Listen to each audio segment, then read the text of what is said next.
Let's just dive right into the ending of the episode and talk about the death of Joel, and congratulations by the way if you were a show-only viewer and managed to not get spoiled. You're now a part of the traumatized club. So this death is arguably one of the most controversial scenes of all time given how much backlash the game received. Joel is the most beloved video game character, so killing him at the start of your story is a very bold decision, and a decision that I think is completely necessary. What Joel did in Season 1 was inexcusable. He brutally killed 19 people while also robbing humanity of a cure. Joel selfishly takes Ellie away because she metaphorically becomes his daughter on their journey, and in the process he snuffs out Ellie's grand purpose of supplying humanity with hope. He didn't do this to be the good guy and morphs into a monster to fulfill his personal goal. As an audience, we have a bias through our perspective in viewing this story, and while Joel is the protagonist, that doesn't mean he's not a villain. Any realistic and well-realized story should have consequences. And the ultimate consequence for this major action, that isn't just Ellie condemning him, is his death. That's why I respect The Last of Us 2, because it goes in a daring direction and puts the entire story focal point on the death of Joel. For the actual scene itself, it's immensely heartbreaking and incredibly well acted. I hope this wakes up anyone that is doubting in Bella Ramsey's ability to act. Her painful journey of rage turned to desperation turned to full-on breaking down, begging Abby to not kill him was crushing. The sound design also giving us that sharp whir and everything drowning out expertly spikes us into Ellie's mental space. The scene rests on Bella Ramsey's shoulders and she did a perfect job here. Outside of her acting, the nuance that Pedro Pascal portrays through minimal dialogue speaks volumes, and Caitlin Dever's emotional journey of catharsis makes this a devastating roller coaster of a scene. Really the only thing here I wish was slightly tweaked was shortening Abby's monologue. It's a pretty big contrast to the game in which we don't get much dialogue at all. I feel like it would be more in character for Joel to cut in sooner and disrespect Abby, prompting her to carry out violence sooner, which reiterates Joel's gruff and tough persona. There was one change though that I think was for the better, which was Ellie not getting knocked out at the end of the scene. Her crawling up to Joel and crying over his corpse really signifies the loss in a more dramatic way, illustrating that these two characters were deeply linked and how tragic his death is, coming at a time in which Ellie was just getting closer to him, her surrogate father. The fact that this scene elicits such a deep and guttural response from viewers, I think is a testament to how strong it is. People may be disappointed that this isn't a Joel and Ellie continuation, but I think what Neil Druckmann delivered is a more ambitious and interesting direction for the story.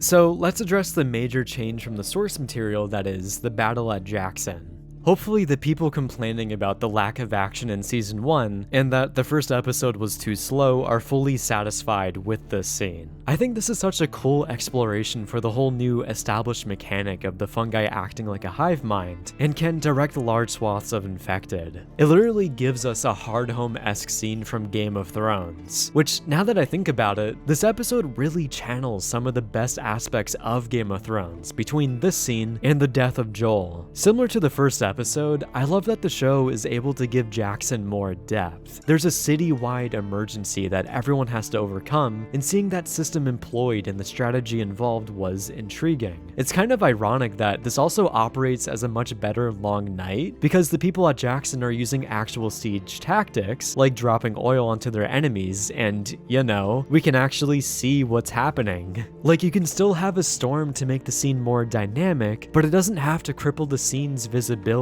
At the end of the day, a scene's readability and visual coherency should be an absolute priority. That shot of the person seeing the horde approaching induces you with so much dread, and you're fully on board for the upcoming defense. The undead charging with the music slowly building the tension and us seeing Tommy's reaction throughout spikes the dread even more. The shot of the infected slamming into the wall drives home how frenetic and crazy the infected are. The blend between practical and visual effects is so seamless seamless that it makes the scene come across as feeling real, and the infected have some ounce of strategy, turning the scene down an interesting direction. It's unfortunate though that Tommy in this sequence has some pretty crazy plot armor. It felt like he was Moses and the sea of infected was parting in front of him as he was running into the horde to get the attention of the bloater. On one hand, I was like, maybe the infected have their own hive mind-esque orders to run into the buildings, but on the other, a bunch of other people on the streets were getting swarmed while Tommy wasn't. It's also kind of silly plopping people down there with flamethrowers, since that's basically a death sentence if you're getting rushed by hundreds of undead. I do like that some people standing next to Tommy actually acknowledged that and ran away, aiding that feeling of hopelessness and dread. For the actual bloater scene, again, this looks fantastic, but when the flamethrower was running low on fuel and the bloater wasn't dead yet, I assumed Tommy was going to have to come up with some kind of clever solution to overcome the bloater, and not lying down on the ground and submitting as if he has no other weapon at his disposal. Just a very odd and silly set of events that gives an otherwise outstanding scene a flaw that should have been so easily fixable. Like maybe the bloater could have been attracted to the flamethrower from the get-go, given that it's a bright light source, and he charges down the street forcing Tommy to retreat into the alleyways. Still though, I think this flaw is drastically overshadowed by the scene's radiating greatness, and unfortunately gives the haters something to easily grapple onto. Which sure, it's a fair criticism in my eyes, but the scene also does a lot right. Another good aspect here that's pretty interesting is that the infected were smart enough to get to the rooftops and flank the people up top. A knee-jerk reaction here may invoke a sense that they can't do that, but the show has been alluding to their rising intelligence, which I think is a cool change, making the cordyceps a much more daunting threat to overcome. Looking at the scene from an overall narrative perspective, I do really like how they specifically highlighted the issue of overpopulation in the first episode. I guess that probably won't be an issue anymore.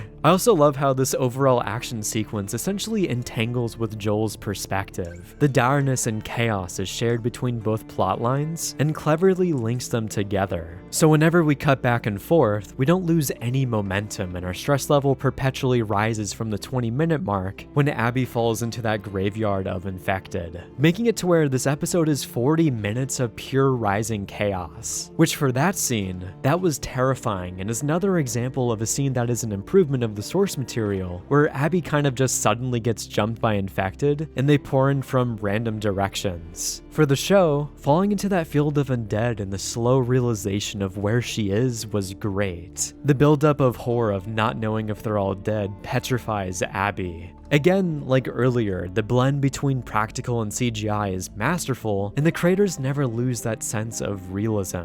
Every frame is dripping with authenticity, and that shot of Abby running away while being chased by an entire horde perfectly illustrates this. Then at the end of the scene, we have the genius fence moment, which expertly infuses the scene with claustrophobia and really sells the massive weight this horde has. It's genuinely a scene that makes your skin crawl given how close the character is to being devoured. It really highlights and amplifies the character struggle to an absolute maximum. Then the sudden moment of Joel saving Abby is such an ironic moment in the story and further makes his death even more tragic, echoing the notion that Joel is a good guy, but one moment of weakness in his past will be his downfall. Also, the entire circumstance for why they need to go to the ski lodge is done better in the show. The stakes are much more dire and well established, and essentially force Joel into a position in which he needs to trust this stranger, along with the way they handle them threatening Dina, and they're already at a point of being diffused since they're treating Dina's frostbite. In the game, Joel didn't have as strong of a reason to go with this stranger, given how defensive he is, and he was also with Tommy. This was seen as a pretty big character motivation oversight that was thankfully fixed in the show.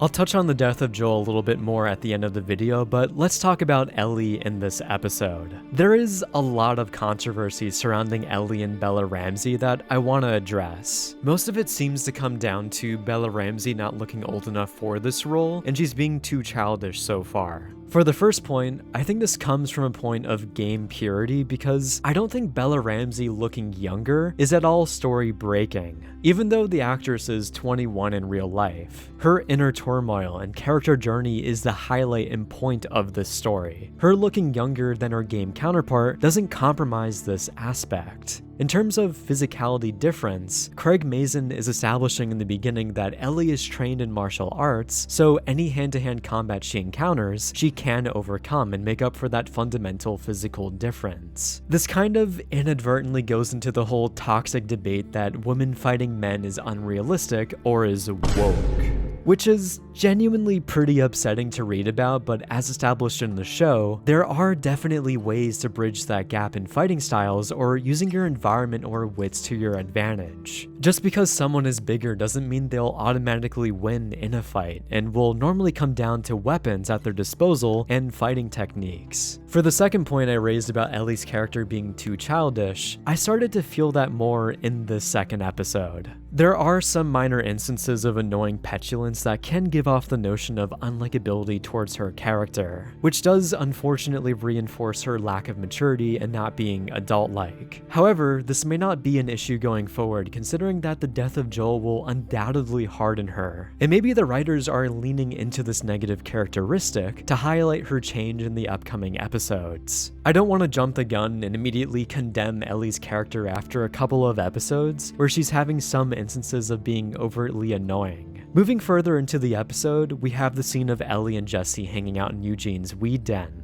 This is a pretty big departure from the game, where it used to act as a moment of bonding and romance for Dina and Ellie. From my perspective though, I knew this would probably be changed, considering that the dance scene being bumped up in the story serves the same narrative purpose. And since we're going to have a lot more Dina and Ellie screen time later in the season, I wouldn't be surprised if they slightly rework this scene and put it in a future episode. This also gives more time between Ellie and Jesse, since that was a dynamic that didn't have much screen time in the game. They play pretty well off of each other, given Jesse's stoic hardness and Ellie's playful banter trying to crack that. In general, the vast majority of changes in this episode were pretty solid, and one slight critique I have is that it's a bit questionable to immediately show us Abby's perspective in the beginning, and then to have her reiterate all of that when killing Joel. I feel it would have operated better coding this plotline with an ounce of mystery before revealing who she really was, allowing the viewer alongside Joel to piece together who these people are. Along with a scene prior to this replanting the notion of fireflies, which subtly acts as inceptioning your audience into figuring out that these people are ex-fireflies. So yeah, at the point of writing this review, I'm pretty relieved that the general public opinion is positive towards this death. It's very crushing and upsetting, but it's something that feels necessary to happen, in which Joel shouldn't be vindicated for his heinous actions. It's kind of similar to Game of Thrones, where there are major deaths in that show, and they act as consequences for the mistakes made by said characters. However, everyone for that show doesn't treat those moments with any hate or vitriol, and instead with immense respect. While here, the fandom can be so heartbroken to the point that it pushes some people to a place of flat out rejecting the story. But again, that fundamental convention break of killing a main character done in a believable way can yield magnificent results. Ellie's ensuing journey is going to be riveting, and this upcoming dark story does nothing but elicit excitement because the path is now more treacherous and unpredictable. The embodiment of not playing it safe narratively, and is a hallmark of great writing. Let me know in the comments what you thought about this episode, and my socials are in the description.